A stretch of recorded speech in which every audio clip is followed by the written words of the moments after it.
Need a glimmer of hope today? Well, then stay tuned.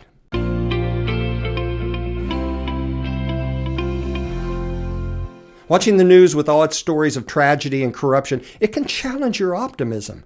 But once in a while, you get a tidbit of good news, breaking through all of that negative drone. A human interest story that catches your attention, gives you hope in the midst of all the negativity. Well, this occurs in 1 Chronicles chapters 3 and 4. In 1 Chronicles chapter 3, it starts by listing the sons of King David, all the sons he had with his many wives and concubines. And there you find the son of a woman with whom David committed adultery, and then later murdered her husband and lied about it.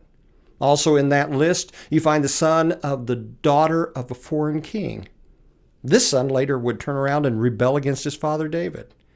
And then it gets worse in 1 Chronicles chapter 4 because there it outlines the greedy, murderous accumulation of land and property in towns by the descendants of Simeon. But in the middle of all this darkness, there is a 2-verse ray of hope about a man by the name of Jabez. You find it in 1 Chronicles 4, verses 9 through 10. Out of distress and pain, Jabez grew to become one of the most distinguished men of his time, and he lived a life of blessing and accumulation, all because of his loyalty and dependence on the God of Israel.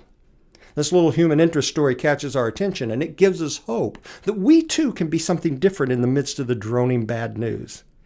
But be careful. It's easy to corrupt this story and turn its focus from one of total dependence upon God to one of finding a formula to just get more stuff.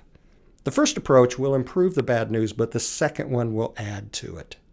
My prayer this week is that you will realize that hope is not found in getting things right, but in getting right with God.